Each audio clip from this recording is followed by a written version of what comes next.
মোরা নকলি মুসলমান, মোদের নাই কেন ঈমান। যুগের হাওয়ায় বিলিয়ে দিলাম, যুগের হাওয়ায় উড়িয়ে দিলাম মোদের পরিণাম। মোরা নাদান মুসলমান, মোদের নাই কেন ঈমান। মোরা ভোলা মুসলমান, মোদের নাই কাণ্ড জ্ঞান। মাস গেল তোর বছর গেল, কে আছে বাকি? সবাই মিলে বল না তোরা নামাজ রোজা ধরেছি। মাস গেল তোর বছর গেল, কে আছে বাকি? সবাই মিলে বল না তোরা নামাজ রোজা ধরেছি। আধুনিকতাই ভুলে গেলাম, মডার্নিং যুগে ভুলে গেলাম মোদের পরিণাম। মোরা নাদান মুসলমান, মোদের নাই কেন ঈমান। মোরা ভোলা মুসলমান, মোদের নাই কাণ্ড জ্ঞান। যুগের হাওয়ায় বিলিয়ে দিলাম, যুগের হাওয়ায় বইয়ে দিলাম মোদের পরিণাম। মোরা নাদান মুসলমান, মোদের নাই কেন ঈমান। মোরা বেঈমান মুসলমান, মোদের নাই কাণ্ড জ্ঞান। মোরা এমন ভাবে পাটি করি, ভাইয়ে ভাইয়ে লরি মরি। মোরা এমন ভাবে পাটি করি, ভাইয়ে ভাইয়ে লরি মরি।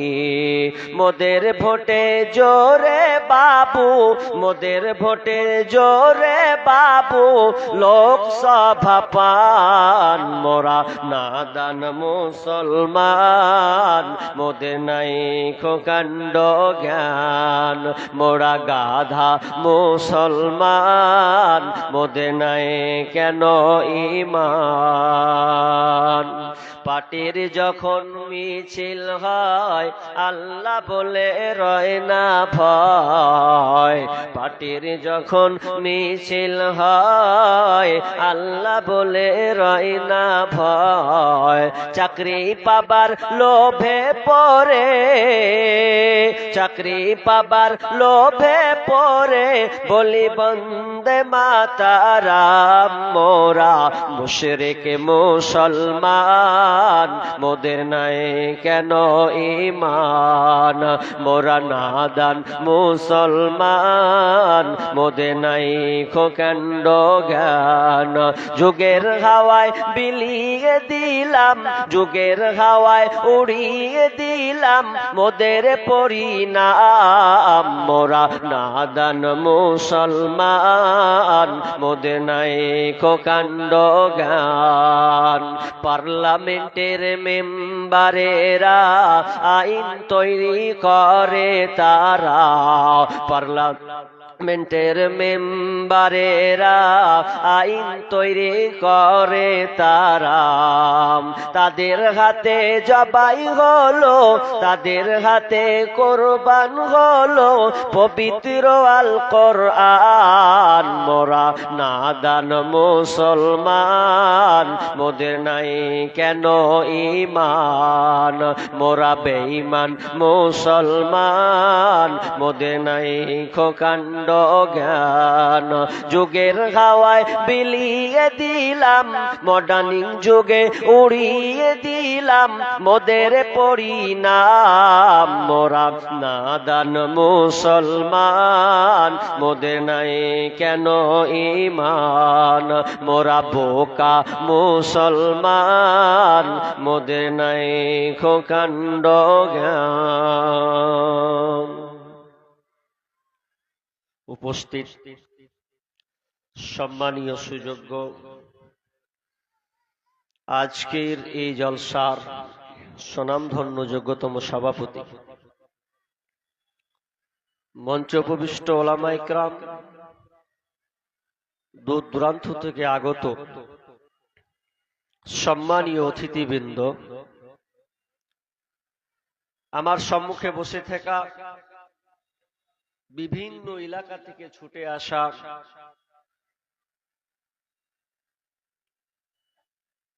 ছোট বড় দিনদার ইমানদার মুমিন ভাই সকল ও পর্দার অন্তরালের প্রজেক্টের মাধ্যমে দেখনে বলি সম্মানিতা মা ও বোনেরা, প্রথমে সেই মহান মুনিবের দরবারে শুকরিয়া আদায় করি যে মহান মুনিব আমাদের প্রতি বছর নাই, আজকেও একটি মাদ্রাসা কেন্দ্রিক আয়োজিত মাহফিলে কোরআন এবং হাদিসের আলোচনা শোনা এবং আমলের উদ্দেশ্যে যিনি আমাদেরকে এখানে হাজির করেছেন, সেই মহান মুনিবের দরবারে আমরা সবাই প্রশংসা করি, বলি আলহামদুলিল্লাহ। যতটি লোক ছিলেন তো আওয়াজটা উচ্চ কণ্ঠে হতো, আমি কিন্তু একা বকবো না, আপনাদেরকে বকিয়ে নিব, কারণ আপনাদের খাওয়ার ব্যবস্থা খুব সুন্দর করেছে। তখন থেকে হিরিক লেগেই আছে, খার বের হয় ঘুরে বেড়া, কিন্তু এগুলো মুসলমানের আচার নয়, এগুলোকে লুকিয়ে রাখতে হয়, লোকালে করতে হয়, লুকিয়ে গোপনে রাখতে হয়। আসলে আজকালকার মুসলমান, কোন এক বক্তা বলেছিলেন যে আজকালকার মুসলমান হচ্ছে বাই চান্স মুসলমান, বাই চয়েস মুসলমান নয়। আমরা হচ্ছি বর্তমানে এখন বাই চান্স। আপনি হয়ে গেছেন, আপনার বাপ ছিল মুসলমান, আপনার মায়ের বিবাহ হয়েছে খুতবা দিয়ে, আপনার বাপ কাবিল তু কবুল করেছি বলেছে, তারপরে আপনার স্বামী স্ত্রীর প্রজননের মাধ্যমে আপনার জন্ম হয়েছে, দিয়ে আপনি বলছেন আমার আব্বার নাম আব্দুল্লাহ, মায়ের নাম আয়েশা, আর আমার নাম রেখেছে আব্দুর রহমান, ব্যাস হয়ে গেল। কোন ধরনের মুসলমান আপনি?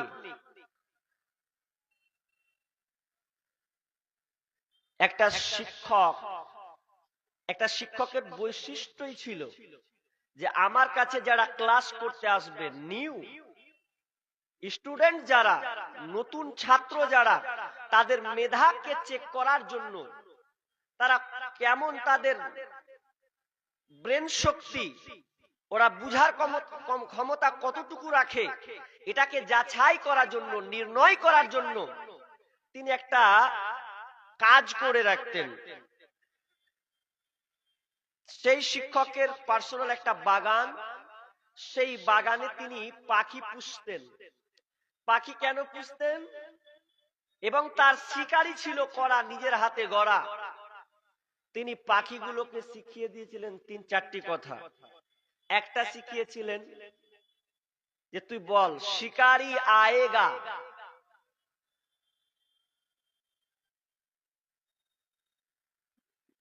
তারপরে দানা বিছায়েগা, দানা ডালেগা, জাল বিছায়েগা, ফসনা নেহি।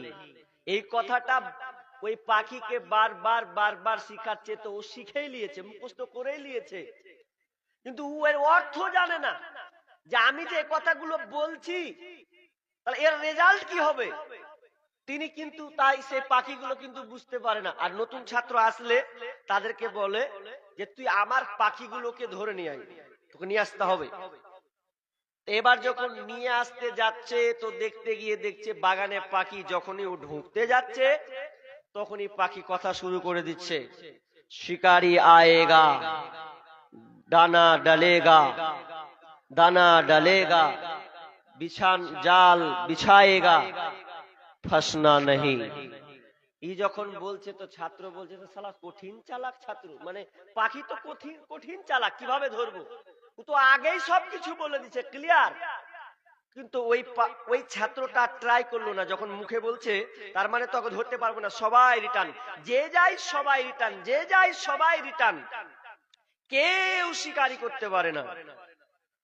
অথচ এই পাখি জানে না আমি কি বলছি। যদি ছাত্র যেত, এর বলার পরেও যদি যেত, তাহলে ওই সে খাঁচা বন্দী হয়ে যেত, ওকে ধরে ফেলতো। আমাদের বর্তমান মুসলমানের হালাত ওটাই হচ্ছে। কালেমা পড়েছে মুখে, ও জানে না এর অর্থ কি। সে সূরা ফাতিহা নামাজের মধ্যে পড়ে, কিন্তু আমি আল্লাহকে কি বলছি এই সময়। আবার সূরা ফাতিহা পড়ার পর, নামাজ কমপ্লিট করার পর তাকে দেখেন আবার হাতে বিড়ি ধরেছে, না হয় আবার তাকে 5টা গালি দিয়েছে, আর গীবত করে আবার দোকানে বসেছে। তাহলে এ মুসলমান লাত খাবে না তো আর কে খাবে? আপনি যত রাজনীতির বক্তা নিয়ে আসে বকান না কেন, কোনো লাভ হবে না। নিজেকে আগে সংশোধন হন, ঠিক হন। আমার আলোচ্য বিষয় আমি বলতে চাচ্ছি আমানত। মসজিদে আপনি দাড়িওয়ালা মুসাল্লি পাবেন, অভাব নাই তো। টুপিওয়ালা মুসাল্লি পাবেন, অভাব নাই। জুব্বা পরবে, আল্লাহ খাল্লা পরবে, অভাব নাই। কিন্তু আপনি আমাকে দেখান আমানতদার মুসলমান কয়টা আছে? প্রকৃত আমানত রাখবে এরকম মুসল্লি আপনি বের করুন। এটা তো খুব অভাব। এখন বলছেন সমাজে শান্তি পাই না। আপনি শান্তি কিভাবে পাবেন? আপনি যে লোকটাকে আপনি টাকা দিবেন, তার আগেই তো আপনি অতভম্ব হয়ে যাচ্ছেন যে টাকাটা দিব তো 1 মাস পর রিটার্ন পাবো কিনা। তার মানে আপনিও ক্লিয়ার নন। যে লোকটা 5 ওয়াক্ত নামাজ পড়ে, সালাত আদায় করে, এরপরও আপনি মনে মনে বলছেন যে লোকটাকে আমি 5000 টাকা দেব, আমার যখন প্রয়োজন হবে তখন আমি চাইবো, তো পাবো কিনা এ নিয়ে আপনি সন্দেহে আছেন। কোথায় আপনি শান্তি পাবেন? আমানতের গুরুত্ব কোথায়? আমানত শব্দের অর্থ কি? সংরক্ষণ করা, আগলে রাখা। আপনাকে কেউ কিছু দিল, ওটা আপনার উপরে আমানত হয়ে গেছে। শুধু দিল এটা আমানত নয়, আমানতের অর্থ অনেক আছে। আপনাকে একটা একটা করে বলবো, আপনি বুঝার চেষ্টা করুন। যে ডিউটি করে, যে কোনো ডিউটি, তার উপরে ওটা হচ্ছে আমানত। যাকে যেটা দায়িত্ব দেওয়া হয়েছে ওর উপরে ওটা হচ্ছে আমানত। যাকে যেটা জিম্মেদার দেওয়া হয়েছে ওটা তার উপরে আমানত। প্রত্যেকটা বিষয়ে কর্ম, কাজ, ডিউটি, জিম্মেদারি, এগুলো সব কিছু হচ্ছে একটা আমানত। কিন্তু আমরা আমানতের খেয়ানত করছি। আল্লাহ আমানত সম্পর্কে কি বলছেন? সূরা আনফাল খুলুন, 8 নম্বর সূরা, আয়াত নম্বর 27। আপনি খুললে আপনি পাবেন। বিসমিল্লাহির রহমানির রহিম। ইয়া আইয়ুহাল্লাযীনা আমানু লা তাখুনুল্লাহা ওয়ার রাসূল। হে ঈমানদারেরা, যারা তোমরা ঈমানদার বলে দাবি করছো, তাদের সম্বন্ধে আল্লাহ সুবহানাহু ওয়া তাআলা বলছেন লা তাখুনুল্লাহা ওয়ার রাসূল, তোমরা আল্লাহ এবং তার রাসূলের খেয়ানতি করবে না। আল্লাহ এবং তার রাসূলের খেয়ানতি করবে না। অর্থাৎ আল্লাহ কোরআন এবং হাদিসে যে বিধিবিধানগুলো দিয়েছে, যেগুলো আমাদেরকে মানতে বলা হয়েছে, যেগুলো আমাদের ছাড়তে বলা হয়েছে, সবটুকুকে সুন্দর সুন্দর করে মেনে নেওয়া। নবী আমাদেরকে যেটা বলেছেন, ওয়ামা আতাকুমুর রাসূলু ফাখুযুহু ওয়ামা নাহাকুম আনহু ফান্তাহু, বিশ্বনবী তোমাদেরকে যেটা দিয়েছেন ওটাকে তোমরা মেনে নেবে, আর যেটা তোমাদেরকে ছাড়তে বলা হয়েছে, তোমরা ওটাকে নিষেধ করতে বলা হয়েছে, ওটা তোমরা বর্জন করবে, প্রত্যাখ্যান করবে। এক কথায় কোরআনে যতগুলো আল্লাহ বিধি বিধান দিয়েছে, যতগুলো আল্লাহ আইন কানুন দিয়েছে, তাড়াতাড়ি হটাও না,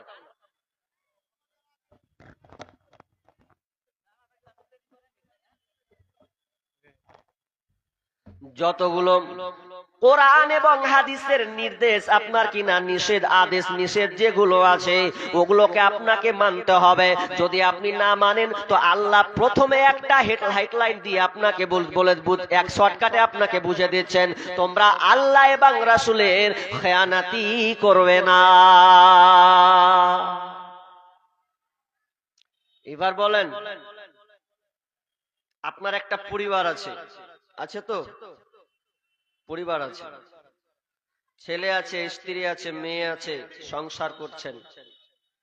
আপনি যে সংসারটাকে গুছিয়ে রেখেছেন, চালাচ্ছেন, সামাজিক হোক, পারিবারিক হোক, যে ক্ষেত্রে হোক চালাচ্ছেন। এবার একটু বুকে হাত দিয়ে বলেন যে আপনার পরিবারটা কোরআন অনুযায়ী চলে? কথা বলেন না কেন? চুপচাপ কেন, নীরব কেন? কোরআন অনুযায়ী চলে? চলে না তো, তাহলে আপনি খেয়ানত করছেন না, করছেন না? অথচ আল্লাহ বলছেন তোমরা আল্লাহ এবং রাসূলের খেয়ানাতি করবে না। কিন্তু আমরা প্রত্যেকদিন অহরহ ডেলি প্রতিদিন আমরা আল্লাহ এবং রাসূলের খেয়ানাত করতে আছি। এরপরে আমার আল্লাহ বলছেন ওয়াতাখুনু আমানাতিকুম, এবং তোমাদের নিজেদের মধ্যে আমানতের খেয়ানাতি করবে না। যদি কোরআন হাদিস না মানি জীবনে কি হবে গো মরার পরে? যদি কোরআন হাদিস না মানি জীবনে কি হবে গো মৃত্যুর পরে? কবরের মাঝে হবে গো মরার পরে। তার মানে আপনাকে কোরআন এবং হাদিসকে সম্পূর্ণভাবে মেনে নিতে হবে। আপনার ইচ্ছা মতন আপনি যেটা আপনার সুবিধা নেবেন আর আপনি বাকিটা নিবেন না, এটা কোনোদিন সম্ভব নয়, এটা কোনোদিন হতে পারে না। যদি আপনি এই রকম কাজটা করেন ইচ্ছা মতো, তাহলে আপনি আল্লাহ এবং তার রাসূলের খেয়ানতি করলেন। এবার বিশ্বনবী বলছেন, ও আমার উম্মতিরা তোমরা শোনো, আমার উম্মতিরা তোমরা শোনো রে। যদি তোমরা বলো আল্লাহ এবং তার রাসূলকে ভালোবাসি, যদি তোমরা বলো আমি আল্লাহকে ভালোবাসি, নবীকে ভালোবাসি, তাহলে বিশ্বনবী বলছেন তাহলে তোমাদের জন্য তোমরা তিনটা কাজ করবে, তোমরা তিনটা কাজের দায়িত্ববান হবে। কি কি? সেই নাম্বার 1, এক নাম্বার বিশ্বনবী বলছেন যখন তুমি কোনো কথা বলবে তো সদা সর্বদা সত্য কথা বলবে। যখন তুমি কোনো কথা বলবে সদা সর্বদা সত্য কথা বলবে। নাম্বার 2, এরপরে সত্য কথা বলবে তো বলবে, কেউ যদি তোমাকে আমানত রাখতে দেয় খবরদার আমানতের খেয়ানত করবে না, আমানত তুমি রক্ষা করবে। নাম্বার 3 বিশ্বনবী বললেন এবং তোমরা প্রতিবেশীর সঙ্গে ভালো ব্যবহার করবে। আগের দুটি পরে বলবো, শেষেরটা বলবো, যেহেতু আরো আয়াত আরো হাদিস আছে। 3 নাম্বার, প্রতিবেশীর সঙ্গে ভালো ব্যবহার। এখন বলবেন মৌলানা এটা আর কহেন না, প্রতিবেশী রাস্তা দিয়ে ঢুকছি, এদিকে গালি এদিকে গালি, ওকে বলছি অমুকের বাড়িটা কোনটা খুঁজে জানি না, ওর পাশেই বাড়ি, অথচ বলছে জানি না, ঘুরে যাও গা অন্যদিকে, নাম লিয়েছি তোর মাথা খারাপ। তার মানে ওর সঙ্গে আর সম্পর্ক ভালো নেই, এই জন্য ওর নাম নিলেও ঝুলে উঠলো, বললোই না। এটা অন্তত বলে যে ভাই পাশের বাড়িটা একটু বলেন, ওই বাড়িটা বলবো যে না, এই গেলে ঘুরে উল্টা দিকে চলে যাবে, লাস্ট আর খুঁজে পাওয়া যায় না। প্রতিবেশীর সঙ্গে ভালো ব্যবহার আছে আপনাদের? অথচ বিশ্বনবী বলছেন লা ইয়াদখুলুল জান্নাহ, ওরা জান্নাতে যাবে না মান লা ইয়ামানু ইয়াবজারুহুল বাওয়াইকা, যার আপনার কি নাম, যার হাতটা একটা প্রতিবেশী নিরাপদ নাই, যার অন্যায় একটা প্রতিবেশী নিরাপদ নাই, শুধু অশান্তি অশান্তি অশান্তি। বিশ্বনবী বলছেন ওরা জান্নাতে যাবে না। তার মানে আপনাকে প্রতিবেশীর সঙ্গে সব সময় ভালো ব্যবহার করতে হবে, চাচার সঙ্গে ভালো থাকতে হবে। আপনার বাড়ির প্রতিবেশী যে হোক না কেন, হিন্দু হোক না কেন, খ্রিস্টান হোক না কেন, যেই কোনো ধর্মের, এক কথায় আপনার প্রতিবেশী যদি হয়, তাদের সঙ্গে আপনি সব সময় ভালো ব্যবহার করবেন। আচ্ছা, একটা কথা বলি আপনাদের, কান লাগান। বলেন তো যে কিয়ামতের দিন সর্বপ্রথম কোন বিষয়ে প্রশ্ন করা হবে? জানা আছে? সালাত। এটা সবাই মুখস্থ রেখেছে, সালাত। এটা তো আল্লাহর সঙ্গে এটা কম্পেয়ার, এটা তো আল্লাহ বান্দার সঙ্গে হলো। কিন্তু হাদিসে এটাও জেনে নেন, সর্বপ্রথম বিচারের মাঠে প্রথম প্রশ্ন হবে প্রতিবেশী। ওটা বান্দা বান্দা, ওটা তো আল্লাহ বান্দা হলো। আর এটা আপনার ভাই, আপনার চাচা, আপনার প্রতিবেশী, আত্মীয় স্বজন, সর্বপ্রথম বিচার হবে বিচারের মাঠে প্রতিবেশী। এটা নিয়ে বাড়ি যান আপনি, প্রতিবেশীর সঙ্গে সর্বপ্রথম আগে বিচার হবে।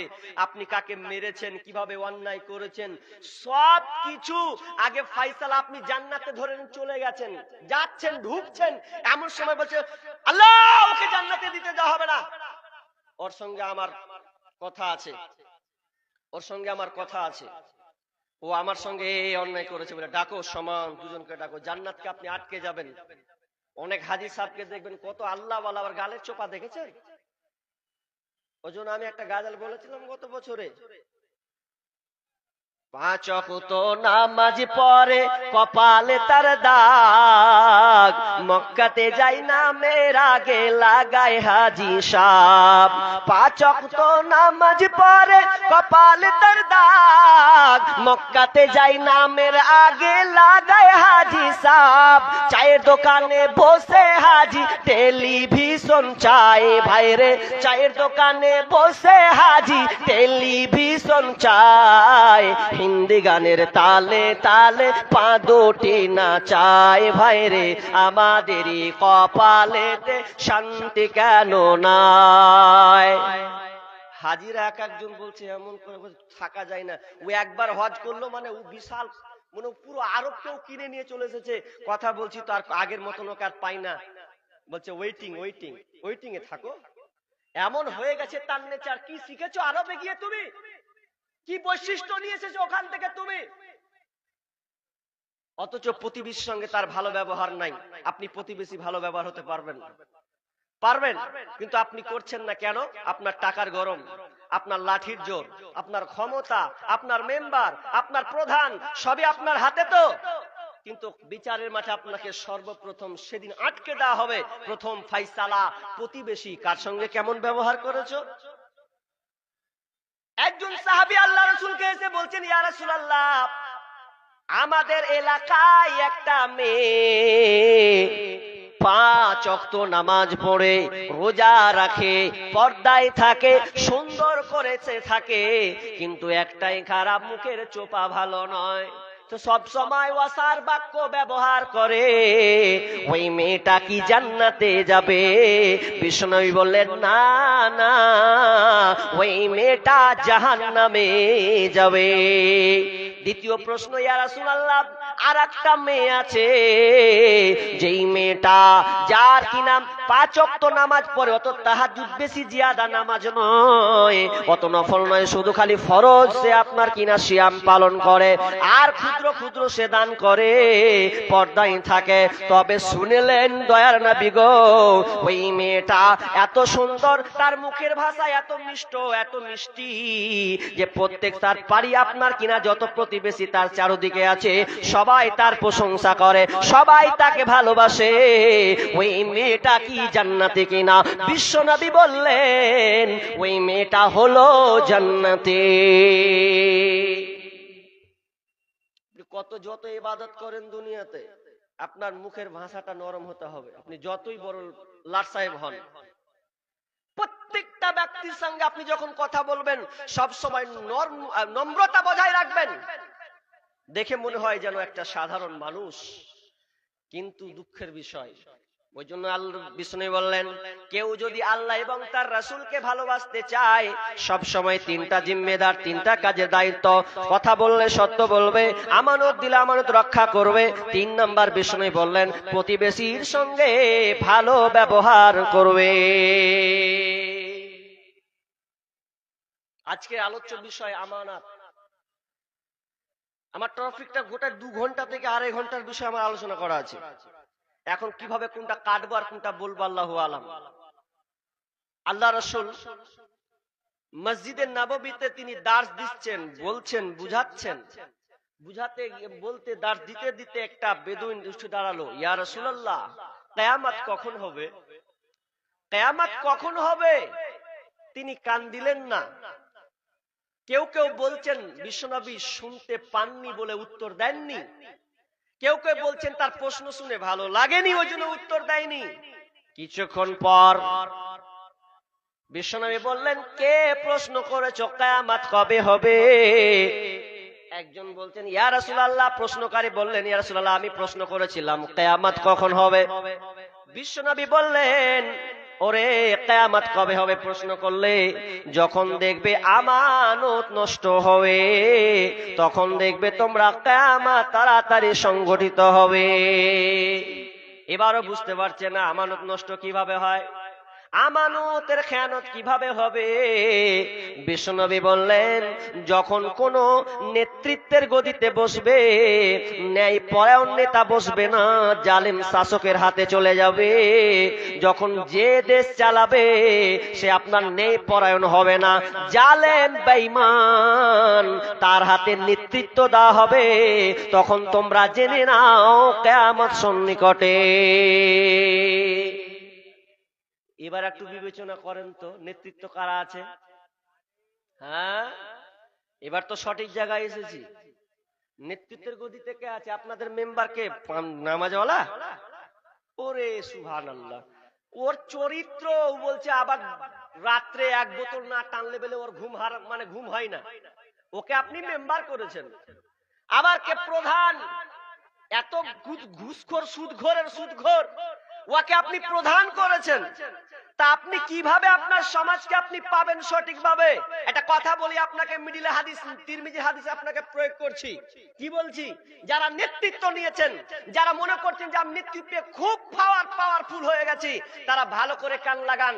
বিষ্ণু বলছেন, এটা নেতৃত্ব নয়, এটা তোমার জন্য বোঝা। এটা তোমার জন্য বোঝা। তুমি মনে করছো আমি প্রধান হলাম, মেম্বার হলাম, এমএলএ হলাম, এমপি হলাম। এক কথাই বিহারি বলে মুখিয়া হলাম, ভালো কথা। আমাদের সমাজে আবার আছে সর্দার নিয়ে ভাগাভাগি হয় কি হয় না? আমাদের মুর্শিদাবাদে ওকে 5 জনের নাম উঠলো, তো একটা নির্বাচন হলো যে এ সর্দার হবে, এই 3 নম্বর গাল চুলকে যাবে, শালা আমার নামটা হলো না, তো থাকবো না তোর দলে। আমরা 10টা নিয়ে আমি আলাদা হয়ে গেলাম, ও 10টা নিয়ে ভাগ হয়ে গেল। ও জানলো না যে আমি 10 জনের যে আমি জিম্মেদারি নিলাম, এর হিসাব আমাকে আল্লাহকে দিতে হবে। এটা তার মাথায় কাজ করে না। একটা মুরব্বী, মালদা ডিস্ট্রিক্টের কথা বলছি, একটা মুরব্বী বয়স হয়ে গেছে প্রায়, তার একদম শুতে আছে, উঠার মতন তার ব্যবস্থা না, লাঠি ধরে কোন রকম করে হাঁটে। ওকে কিছু গ্রামের লোক এসে বলছে, চাচা এক কাজ করেন, সর্দার তো 5 বছর চালালেন, যদিন চালালেন 20 বছর ধরে চালালেন, হিসাবের তো কোনো ঠিক নাই, তা আপনি এই নেতৃত্ব ছাড়েন, এই সর্দারগিরি ছাড়ে। তো আমি বলছে, বাহ, কি আর বলবেন, উত্তরটা দেখেন ওর কত খারাপ। ওকে ছেড়ে দেওয়া উচিত ছিল, একটা শত সুযোগ দিলে একটা। তো উত্তর দিয়ে বলছে, তোরা আমাকে আরো কিছুদিন রাখ, আমি তো বেঁচে আছি, শুয়ে শুয়ে চালাবো রে, তোরা থাক। ও শুয়ে শুয়ে সর্দারগিরি চালাবে, ও কত মজা পেয়েছে, ও এখন ছাড়তে এখনো চাই না, বলছে এখনি বেঁচে আছি, মরিনি, এখনি চালাবো। এখন খুঁজলেন, এই সর্দারের কাছে আপনি হিসাব নিতে যান, হিসাব ঠিক মতন দেয় না। মসজিদের অনেক দায়িত্ব দেখেছি চোখের সামনে। আপনাদের এলাকা ভালো, আল্লাহ ভালো রাখুক। আমাদের এই গ্রামের কথা বলছি, রেখেছে 5 বছর 10 বছর চালালো, ক্যাশিয়ার হলো আর আপনার কিনা সভাপতি হলো। যদি ওদেরকে ডেকে আনা হচ্ছে, আপনি একটু ইনসাফ করে দেন, কত কি হয়েছে, বলছে খাতা নেই। খাতা নাই তো বিচারে মাঠে বুঝিয়ে দিস। কি হালাত হবে। আমানত বুঝো না এতদিন থেকে তুমি।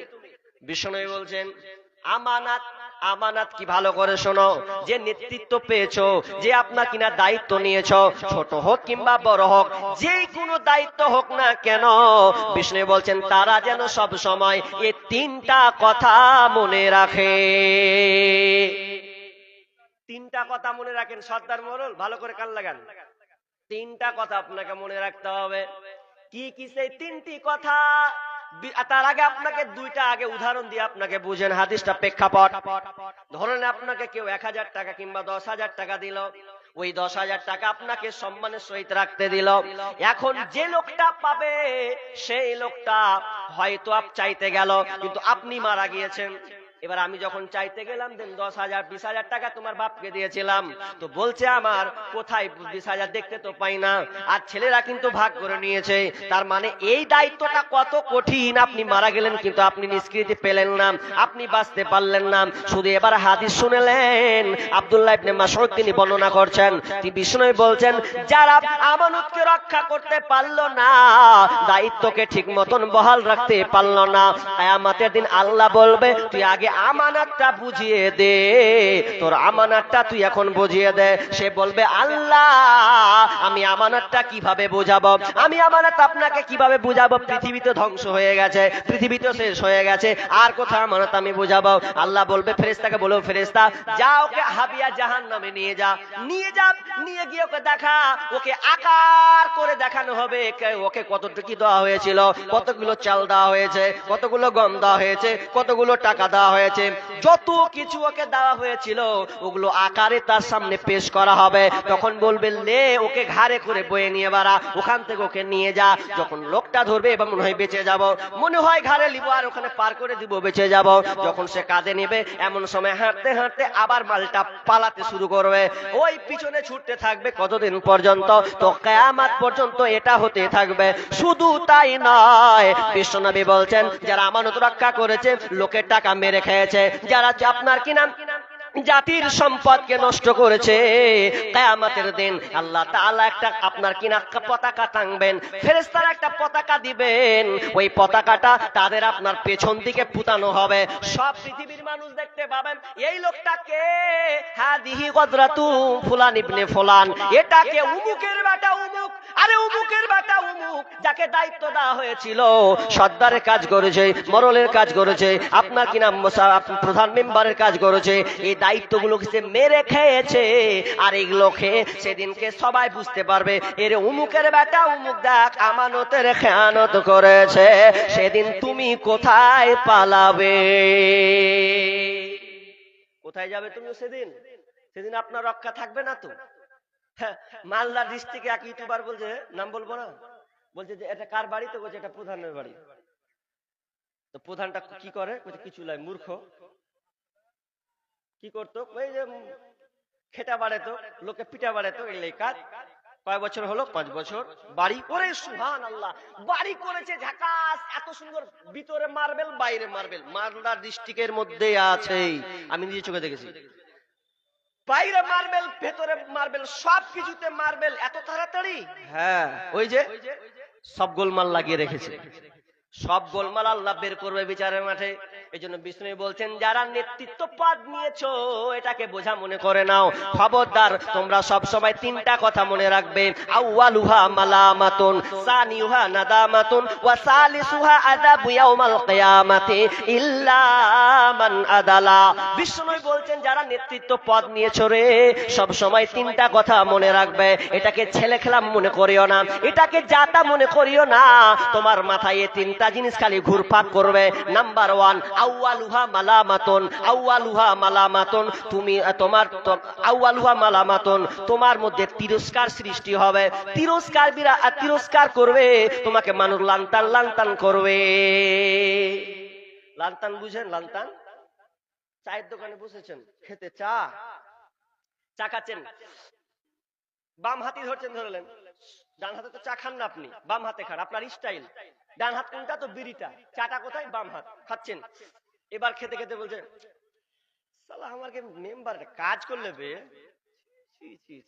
ওকে কহিলে যে 10 ইঞ্চি করে রাস্তা করেছে, 3 ইঞ্চি করে ঢেলে দিয়েছে। বলছে ই শালা কাজ করলে মানে গাল দিছে ওকে। তোর আরেকজনের কাছে ঠিকই বে আমার প্রধানও শালা বেকার। মানে ও গাল খাচ্ছে, যটা দোকান দেখবেন খালি ওর গালি, ওর দুর্নাম হতে আছে। হয় কি হয় না? হয়। হয়তো কেউ হয়তো জোরে বলতে পারে না, কিন্তু পাশালিও বলে দুই না গেলিয়ে বসে যে শালা এগুলা কাজ করলে রে, গাল দিচ্ছে। তো এটা হচ্ছে লান্তান। তুমি পদ পেয়েছো, তোমাকে মানুষ লান্তান লান্তান লান্তান লান্তান তিরস্কার করবে। নাম্বার 2 সানি ওয়া নাদামাতুন, তোমাকে মানুষ তিরস্কার, তোমার প্রতি অনুতপ্ত হতে হবে, তোমাকে অনুতপ্ত হতে হবে। অনুতপ্ত কাকে একটু মানে তোমার হাত পা চুলকাবে, গাল চুলকাবে, পা চুলকাবে, বারবার এরকম আসবে। দ্বিতীয় ধাপ সৃষ্টি হবে কি? 5 বছর পদ পেয়েছো, এবার ভাববে যদি আর 5 বছর পদ পাই তো খুব ভালো হয়, কারণ 5 বার মাল লুটেছি, মানে এর চাহাত, এ শয়তানি ভাব তোমার মধ্যে ঢুকে আছে। আর 5 বছর যদি পেতাম তো আরো অন্য কিছু করতাম। যখন ও হাত ছাড়া হবে, শুয়ে শুয়ে গাল চুলকাবে আর পা চুলকাবে, তার মানে ওর উপরে অনুতপ্ত আসবে। 3 নাম্বার বিশ্বনবী বললেন ওয়াসালিসুহা আযাবু ইয়াউমাল কিয়ামা, এবং তাকে কিয়ামতের দিন তাকে শাস্তি প্রদান করা হবে। দায়িত্ব নিয়েছো না? দায়িত্ব নিয়েছো, কিয়ামতের দিন তোমার আযাব। তবে ইল্লামান আদালা, তবে যারা ন্যায়ের সঙ্গে ইনসাফের সঙ্গে দায়িত্ব পালন করেছে তারা ছাড়া। কিন্তু আপনি দেখেন না 100টার মধ্যে আপনি বিবেচনা করুন কত পার্সেন্ট আজকাল নেতা, আজকে দায়িত্বশীল, তারা নিজের সঠিকভাবে দায়িত্ব পালন করছে? আছে? নাই তো, খুবই অভাব। এবার আমানত কিভাবে রাখবেন? এ তো বললাম আপনাকে দায়িত্ব নেন, আপনি এবার কি করে চালাবেন? সর্দার কতদিন চালাবেন? চালান, লুটেন টাকা। 60 বছর জিন্দেগি, 60 বছরের জিন্দেগি। এই 60 বছর জিন্দেগিতে আপনি কত কত লুটবেন? 5 লাখ, 10 কোটি, 20 কোটি, 30 কোটি লুটেন, কত লুটবেন? বিচারের মাঠে বুঝিয়ে দিতে পারবেন তো? এটা সব সময় মাথায় রাখেন। এবার চলেন, আমানত রক্ষা না করলে আপনার মধ্যে দিন আছে কি না, একটা হাদিস পড়েছিলাম। বিষ্ণু বলছেন লা ঈমানা লিমান লা আমানাতা লাহু, যার মধ্যে আমানতদারিতা নেই তার ঈমান নেই। যে আমানত রক্ষা করলো না তার ঈমান নেই। কিন্তু আমাদের সমাজে দেখা যায় আমরা আমানত রক্ষা করতে পারি না, পারি না, পারি না। তবে একটা আপনাকে সুন্দর টাইট করে একটা কথা বলে, আমানত কত কঠিন জিনিস। আপনাকে যে কেউ যদি 500 টাকা দেয়, এটা ফতোয়া না, আপনাকে বুঝাচ্ছে, কেউ যদি আপনাকে 1000 টাকা দেয় করকরা নিউ মডেলের টাকা, তাহলে ওই টাকাটাকে আপনি ওইভাবে রাখবেন, এটা হচ্ছে আমানত। ওইভাবে আপনি গুছিয়ে রাখবেন, এটা হচ্ছে আমানত।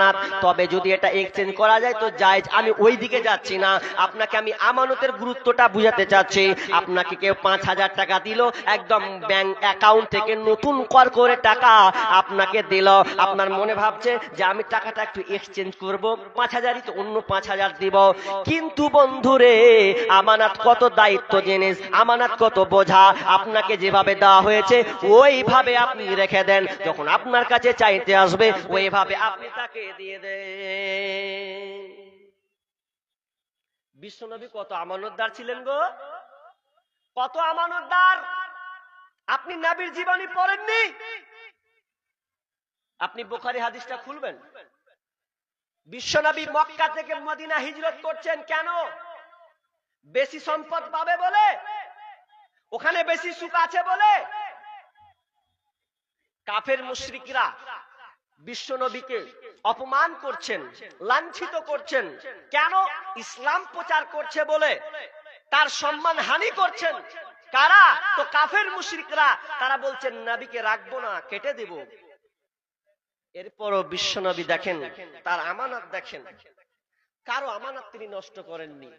মক্কা থেকে মদিনা যাবেন, তো এই জন্য তিনি আগে কি করছেন, যে আমাকে যে মানুষেরা ভালোবেসে সম্মান শ্রদ্ধা করে আমাকে আল আমিন টাইটেল দিয়েছে, তো আমি কেন এগুলো রুদ্ধ করব? আমার দায়িত্ব আমি ঠিকভাবে বহাল রাখবো। আজকাল যদি হয়, ভাই যদি আপনাকে কিছু টাকা দেয়, ঝগড়া যদি হয়, শালা আয় টাকা নিয়ে রাখি, ওখানে রেখে দেও জমা করে, আর আপনি দুদিন পর চাইতেও পারবেন না। কেন? ওই যে ঝগড়া হয়েছে, কথা কাটাকাটি হয়েছে। অথচ বিশ্বনবী তিনি কত আমানতদার ছিলেন, তার কত বিশ্বস্ততা ছিল তার মধ্যে, যে তিনি যারাই দিয়েছে টাকা, সম্পদ, কড়ি, আপনার অর্থ, যত কিছু বিশ্বনবীর হাতে জমা দিয়েছেন, আর সবাই দিতেনও। কেন? বিশ্বনবী হচ্ছেন আল আমিন, সত্যবাদী। সত্যবাদী কেমন? আমার টাইম কতক্ষণ ছিল বলছিলেন? আমি ঘড়ি দেখছি না, 11টা নাকি? হ্যাঁ, 11টা। সময় আছে, এখানে টাইম আছে। তো একটু ইঙ্গিত করবেন আমাকে দানের বিষয়ে, ঠিক আছে? ইঙ্গিত করবেন আমাকে।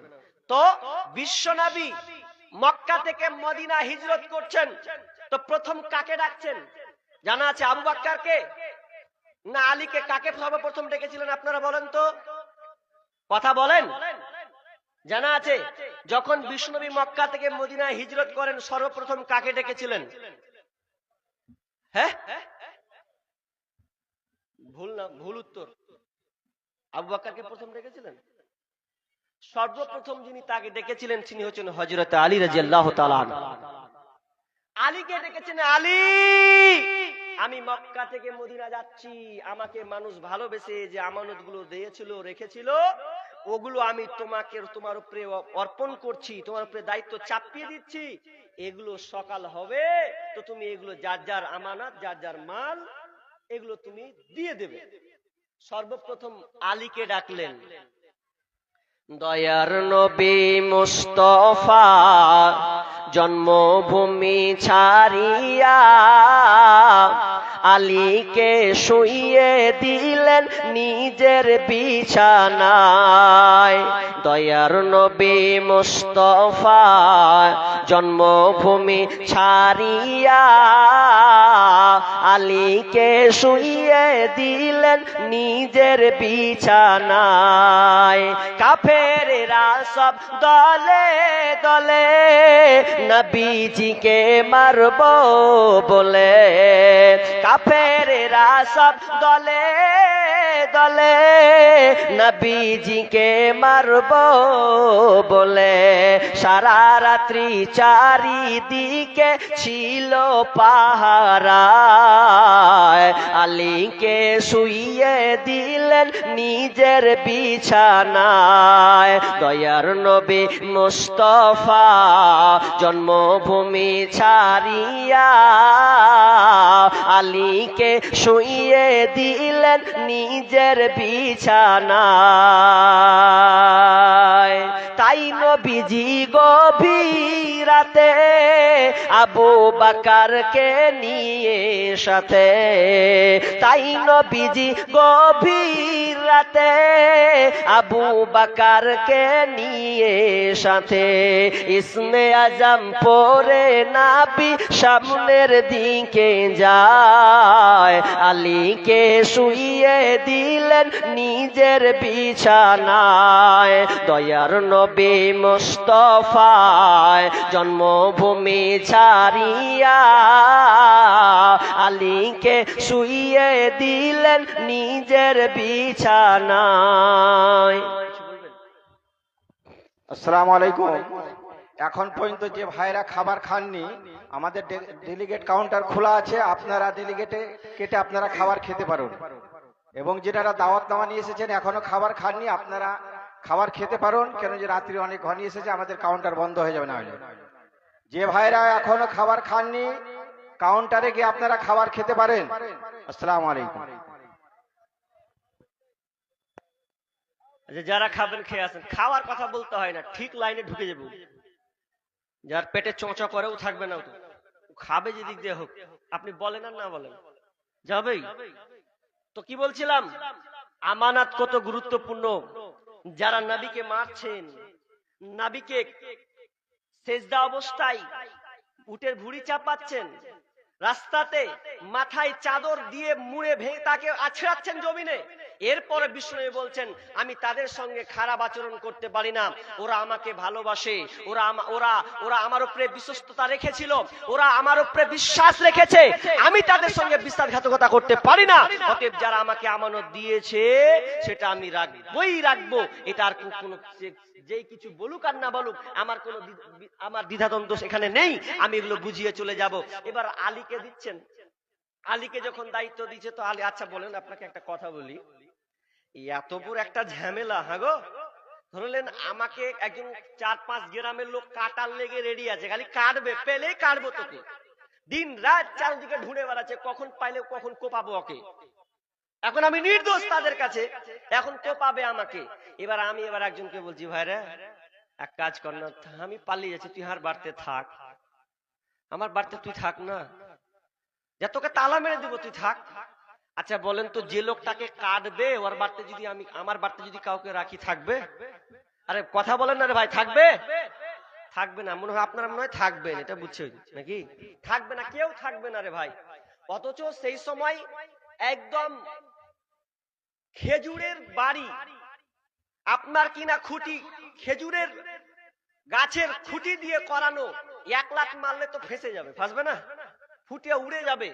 এরপরেও আলীকে দায়িত্ব দিচ্ছেন, আর আমাকে যদি দেওয়া হয় এই বর্তমান যুগেও এই টাইলসওয়ালা বাড়িতেও দিলেও আপনার কিনা সিসি ক্যামেরা থাকা সত্ত্বেও মনে হবে একবার যদি ইঁদুরটা খালি একটু লাফায় তো খালি টাইট করবে, কোন দিকে কে ঢুকলো নাকি। ইঁদুর যদি লাফায় তো আপনি আগে 2 গ্লাস পানি খেয়ে বসে থাকবেন, কি হবে হালাত, থাকবেন না তো আপনি।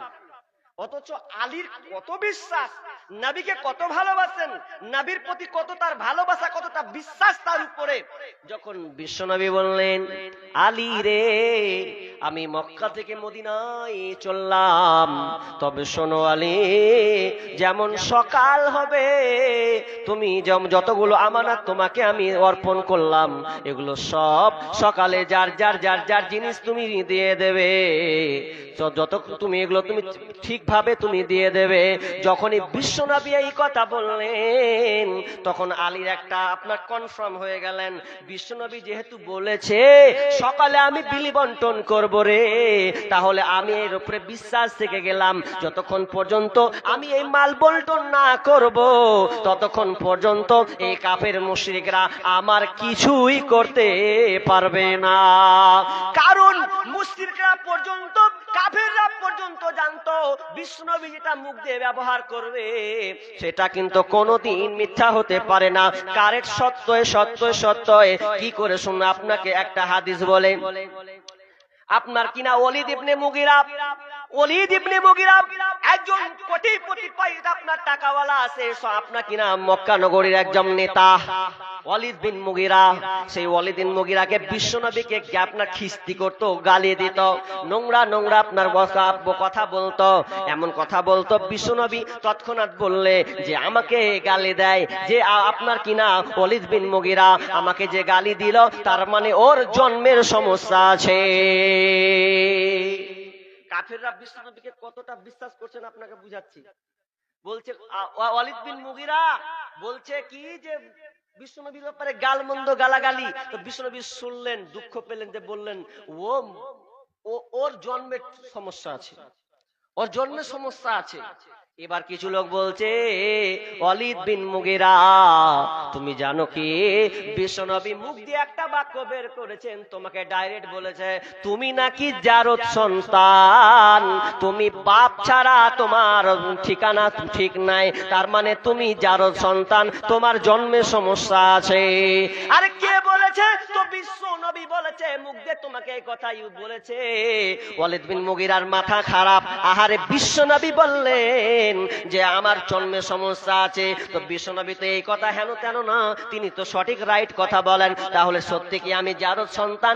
এই জন্য তার মনটা খারাপ, এর জন্য আর মুখে হাসি নাই, 2-3 দিন থেকে বাড়ি থেকে বের হতে পারছে না, কারণ প্রচার হয়ে গেছে ওয়ালিদ বিন মুগিরা হচ্ছে জারদ সন্তান, এমন ভাবে প্রচার প্রসার হলো, এমন সময় মন খারাপ। তো এবার ওয়ালিদ বিন মুগিরা বলছেন কে বলতে পারবে? তো আমার মাই জানে, মা তাহলে বলতে পারবে, আমাকে মায়ের কাছে যেতে হবে, আমি নাকি জারদ সন্তান এটা মা আমাকে বলবে। এবার মায়ের কাছে গিয়ে যাচ্ছে, এমন সময় মা বলছে বেটা রে তোর মনটা কেন খারাপ, তুই চিন্তিত মন কেন?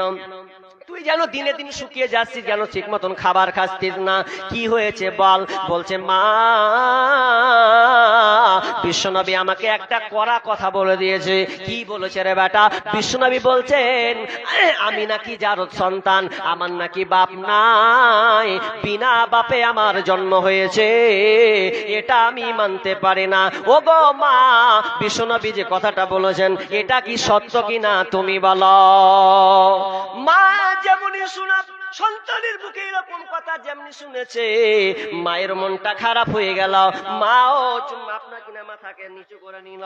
বলছে মা, নিচু করলে চলবে না, আগে বলো আমি জারদ সন্তান কিনা, আমাকে ভালো লাগে না, আগে তুমি উত্তরটা দাও। এবার এই বলতে বলতে বলতে মা বলে ফেললেন, বেটা রে, নাবি যেটা বলেছে ওটাই ঠিকই, তুই জারদ সন্তান, তুই বাপ ছাড়া তোর জন্ম হয়েছে। শুনেলে তোর কিভাবে জন্ম হলো, শুনেলে তোর বাপ, তোর জন্মের আগে তোর বাপ মারা গিয়েছে, কিন্তু দেখলে আমি যেদিন বাড়িতে ছিলাম বিশাল ঝড় বৃষ্টি হচ্ছে, এমন সময় ঝড় বৃষ্টি হতে হতে হতে তোর চাচা ঘরে ঢুকলো, ঘরে ঢুকলো তো ঢুকলো, হুড়কা লাগালো, দরজা লাগালো, সারা রাত লম্বা ঝড় বৃষ্টি, আমরা এক জায়গায় নির্জনে হয়ে গেলাম, কুকর্মে লিপ্ত হয়ে গেলাম। আমরা কুকর্ম যেমন হলাম, এর বিনিময়ে আমি প্রেগনেন্ট হয়ে গেলাম, হলাম তো হলাম, তোর জন্ম হয়েছে, তুই হচ্ছি আপনার কিনা ওয়ালিদ বিন মুগীরা। যেমনই বলা, বলছে মা আর কি করে মুখ দেখাবো, নবী যেটা বলেছে নবী ঠিকই বলেছে। নবী কোনোদিন মিথ্যা কথা বলেননি, যেটা বলে রাইট রাইট অ্যানসার কথা। এবার এই হলো, এবার মক্কা থেকে মদিনা গেলেন, মাল বিলি বন্টন করলেন আলী। আর একটা কথা বলেছিলেন, আলী তোমার সঙ্গে আমার মদিনায় দেখা হবে। তো আলী আরো শক্ত হয়ে গেলেন, আরে মদিনায় গিয়ে আমি আল্লাহ রাসূলের সঙ্গে মোলাকাত করব, সাক্ষাৎ করব, তো এবার কার কি করে নিতে পারে, কে কি করবে আমার, কেউ কিছু করতে পারবে না। এই যে সাহস, এই তার বিশ্বাস আমাদের মধ্যে আছে নাই, নেই। এবার চলেন, আমানত কত গুরুত্বপূর্ণ, আমরা আমানতের খেয়ানত দিন দিন করতে চলেছি, আমানত নষ্ট করতে চলেছি। যদি আপনি আমানত নষ্ট করেন, কোন লিস্টে পড়বেন একবার ভেবে দেখেছেন? কোন লিস্টে আপনার হালাত যাবে গো, একবার কি আপনি ভেবে দেখেছেন? বিশ্বনবী বলছেন আয়াতুল মুনাফিকি সালাসাতুন, মুনাফিকের আলামত তিনি তিনটি বর্ণনা করেছেন। মুনাফিক কারা? মুনাফিককে আপনি কি বলতে পারবেন? মুনাফিক কিন্তু আপনি সহজে চিনতে পারবেন না। মুনাফিককে, মুনাফিক, আমি জুব্বা পাঞ্জাবি পরে আছি মানে আমাকে মৌলানা লাগছে, লাগছে কি লাগে না? লাগছে। একটা উকিল যখন সে কোটটা পরে, তো দেখবেন ওরে বাবু উকিল বাবু চলে গেল। যখন আপনি চেনে উঠবেন, টিটিকে দেখতে পাবেন, বুঝবেন যে এটা টেটি। আপনি পুলিশ অফিসারকে যখন দেখবেন, তার পোশাক গিয়ে বুঝে নেবেন সে এটা হচ্ছে পুলিশ অফিসার, দারোগা মশাই। কিন্তু মুনাফিকটা কে রে বাবা? মুনাফিকটা কোনখানে পাওয়া যায়? মুনাফিক হিন্দুর কাছে পাবেন না, মুনাফিক আপনি খ্রিস্টানের কাছে পাবেন না, মুনাফিক আপনি বৌদ্ধর কাছে পাবেন না, মুনাফিক আপনি আপনার কি নাম মূর্তি পূজারীর কাছে আপনি পাবেন না। তো মুনাফিক কোথায় পাওয়া যায়? মুনাফিক যদি আপনাকে খুঁজতে হয়, আপনাকে কোথাও যেতে হবে না, আমেরিকা যেতে হবে না, ইংল্যান্ড যাওয়া লাগবে না, আরব যাওয়া লাগবে না। মুনাফিক যদি আপনাকে ধরতে হয়, এই আপনারা যতটি লোক বসে আছেন এর মধ্যে মুনাফিক আছে। শুনে কেমন কেমন লাগছে? মৌলবি কেমন কথা কইলেন? হ্যাঁ, মুসলমানদের মধ্যেই মুনাফিক। মুনাফিক আপনি এখানেই পাবেন, কিন্তু আমি কাউকে আঙুল দিব না, তো আপনি আমাকে থেপে লাল করে দিবেন। এই জন্য আমি আপনাকে আঙুল তুলে বলবো না, বিশ্বনবী যেভাবে বলেছেন পরপর সেভাবে আমি আপনাকে বলে দিচ্ছি। আয়াতুল মুনাফিকি সালাসুন, বিশ্বনবী বলছেন মুনাফিকের আলামতে হাদিসে তিনটি ব্যবহার করেছেন। অন্য রাওয়াতে বুখারী হাদিসে আছে মুনাফিকের আলামত একটা এক্সট্রার বেশি বলা হয়েছে, তো তিনটা আগে নিয়ে নেন। মুনাফিককে ইযা হাদাসা কাযাবা, যখন সে কথা বলবে খালি শুধু মিথ্যা কথা বলবে, সত্য কথা বলবে না। হাজি, মিথ্যা বেশি না সত্য বেশি? কথা বলেন জোরে। মিথ্যা বেশি। আবার মিথ্যা হয়ে গেছে মোবাইলে বেশি। কোথায় আছেন? না তো মালদা, মালদাতে নাই, আপনার ঢুকে আছে কারো বাড়িতে। মোবাইলে সবচাইতে বেশি মিথ্যা কথা হয়। স্ত্রীও ধরতে পারে না তো স্বামী, স্ত্রীও ধরতে পারে না, স্বামীকে চেষ্টা করছে হয় না। স্ত্রী বলছে কোথায় রে, না তো অমুক জায়গায়, কে ফোন করেছে, না তো বান্ধবী, ও প্রেমিক লাগালছে আর একজনের সাথে। মোবাইলটা এত মিথ্যার প্রসার ঘটিয়েছে বলার কথা নয়। এটা নিউ গজাল এবছরে লিখেছিলাম, গত বছর তো অনেক গজাল লিখেছি বলেছি, এবার নিউ একটা করেছিলাম কি, স্ত্রী স্বামী স্ত্রী মোবাইলে মিথ্যা কথার ছয়লাভ এমন ভাবে বৃদ্ধি পেয়েছে যা বলার কথা নয়। মোবাইলে ফোন করিলে পাই গো শুধু ওয়েটিং, ও গিন্নি কার সাথে করতেছো তুমি ফিল্ডিং। তোমার সাথে ফোন করিলে পাই গো শুধু ওয়েটিং, ও গিন্নি কার সাথে করতেছো তুমি ফিল্ডিং, ও গিন্নি কার সাথে করতেছো তুমি ফিল্ডিং। তার সাথে দেখা হলে বলে আপা ফোন করেছে, আবার বলে আমার বান্ধবী মোর ফোন করেছে। তার সাথে দেখা হলে বলে আপা ফোন করেছে, আবার বলে বান্ধবী মোর ফোন করেছে। একবার কয় বাবার কথা, একবার কয় মায়ের কথা, একবার কয় ভাইয়ের কথা, একবার কয় বোনের কথা। এইভাবে কতদিন করবা চিটিং, ও গিন্নি কার সাথে করতেছো তুমি ফিল্ডিং, ও গিন্নি কার সাথে করতেছো তুমি ফিল্ডিং। নামাজ রোজার ধার ধারে না, মোবাইলে ব্যস্ত। স্বামী তাহার ফোন করিলে কথা কয় না সে তো, ওরে নামাজ রোজার ধার ধারে না, মোবাইলে ব্যস্ত। স্বামী তাহার ফোন করিলে কথা কয় না সে তো, ওরে কথা কয় না সে তো। স্বামী বলে ভালোবাসি আমি, স্বামী তাহার বলে ভালোবাসি আমি, ও আমার স্ত্রী তোমায় কেন পাই গো শুধু ওয়েটিং, ও গিন্নি কার সাথে করতেছো তুমি ফিল্ডিং, ও গিন্নি কার সাথে করতেছো তুমি ফিল্ডিং। মিথ্যা কথা মোবাইলে স্বামী ধরতে পারছে না, এবার স্ত্রী ধরছে তো আপনার কিনা স্বামীকে ধরতে পারছে না। এমন একটা সমাজ হয়ে গেছে, সর্ব অবস্থায় সব জায়গায় শুধু মিথ্যা আর মিথ্যা আর মিথ্যা, আর মিথ্যাবাদিতা এমন ভাবে ছড়িয়ে পড়েছে আপনি ওকে কিভাবে বিশ্বাস করবেন। সমাজটা এমন ভাবে রসাতলে চলে যাচ্ছে দিন দিন, আপনি যাকে কথা দিচ্ছেন কথা রাখছেন না। অথচ বিশ্বনবী বলছেন ইদা হাদ্দাসা কাদাবা, মুনাফিকের আলামত শুনে লাও। এক নাম্বার, যখন সে কোনো কথা বলবে সত্য কথা বলবে না, শুধু খালি মিথ্যার আশ্রয় নেবে। কিছু বলছেন না, মিথ্যার আশ্রয়। তাহলে দুটো কথা বলে ছেড়ে দিই, কি মিথ্যা কথা। এক নাম্বার গেল। নাম্বার দুই, নাম্বার ইদা হাদাসা কাযাবা ওয়া ইদা ওয়াদা আখলাফা, যখন সে ওয়াদা দিবে ওয়াদাকে ভঙ্গ করবে, ওয়াদা ঠিক মতন রাখবে না। ওয়াদা অমুক ওয়াদা, নেতার আজকাল কত আপনার কিনা ওয়াদা খেলাফ করে। হ্যাঁ সামনে আমাকে ভোট দাও, তোমাকে আমি রাস্তা গ্রামের করে দেবো, তোমার ছেলেদের মেয়ের জন্য এই ব্যবস্থা করে দেবো, এই ট্যাপ বসাবো, এই করবো। দেখবেন যেমনই পদ পায় ওয়াদার 12টা বাজিয়ে দেয়, ওকে আর পাওয়া যায় না, পাওয়া যায় না। এটা হচ্ছে মুনাফিকের লক্ষণ, মুনাফিকের আলামত। 3 নাম্বার বলছেন ওয়াইদা উতুমিনা খান, এবং আমানতের খেয়ানত হবে, আমানত ওয়াদা ভঙ্গ করবে। 3 নাম্বার, যাকে যখন আমানত দেওয়া হবে, দায়িত্ব দেওয়া হবে, আমানত মানে বলা হয় আমরা মনে করছি আমানত শুধু সম্পদটাই আমানত। না না বন্ধুরে, সম্পদ শুধু আমানত নয়, আপনার কথাটা পর্যন্ত আমানত। বিষ্ণুনবী বলছেন আমানাতু ফিল কালাম, বিষ্ণু বলছেন যে তোমার কথাটা পর্যন্ত আমানত। তুমি যে কথাটা বলবে এটা তোমাকে মেপে মেপে কথা বলতে হবে। শুধু লোকের ভেদ ভেদানি বললে হবে না, উমুকে তুমুক করেছে, উমুকের বেটা উমুক করেছে, এ মেয়েটা উমুক করেছে, এগুলো বলার প্রয়োজন নাই। তুমি জানতে এটা মুখটা হচ্ছে তোমার জন্য আমানত, তোমার হাতটা আমানত, পা তোমার জন্য আমানত। কেমন আমানত? আল্লাহ তাআলা বলছেন আল ইয়াউমা নাখতিমু আলা আফওয়াহিহিম ওয়া তুকাল্লিমুনা আইদিহিম ওয়া তাশহাদু আরজুলুহুম বিমা কানু ইয়াকসিবুন।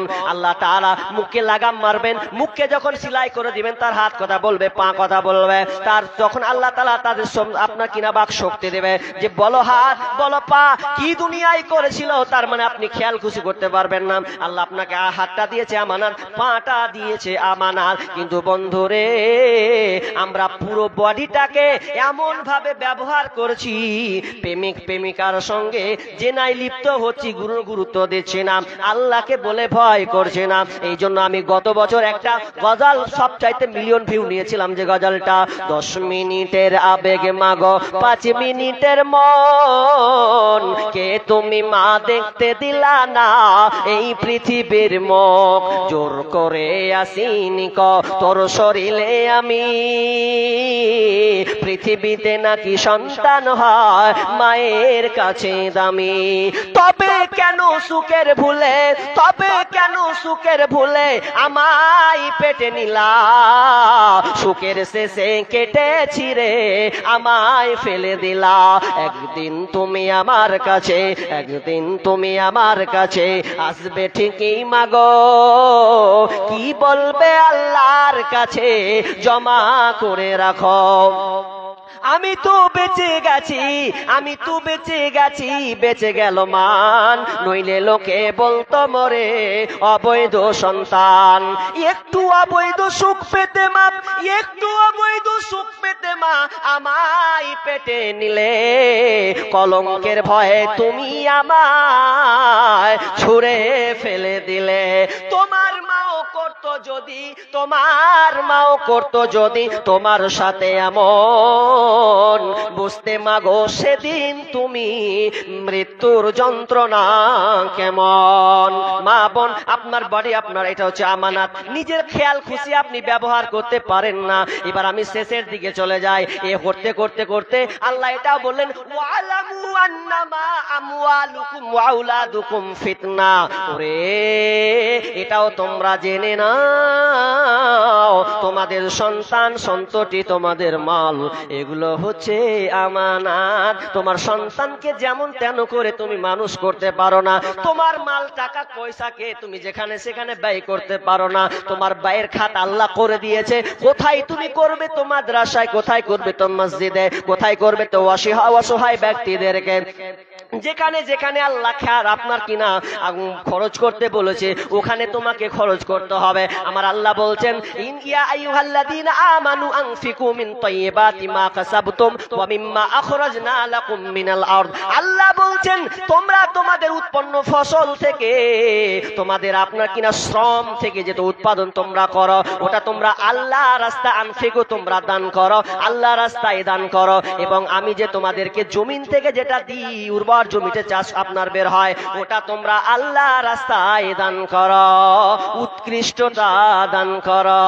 যদি দান না করো রে, ওয়াল্লাযীনা ইয়াকনিযুনাদ যাহাবা ওয়াল ফিজ্জাতা ওয়া লা ইউনফিকুনাহা ফী সাবিলিল্লাহি ফাবাশশিরহুম বিআযাবিন আলীম।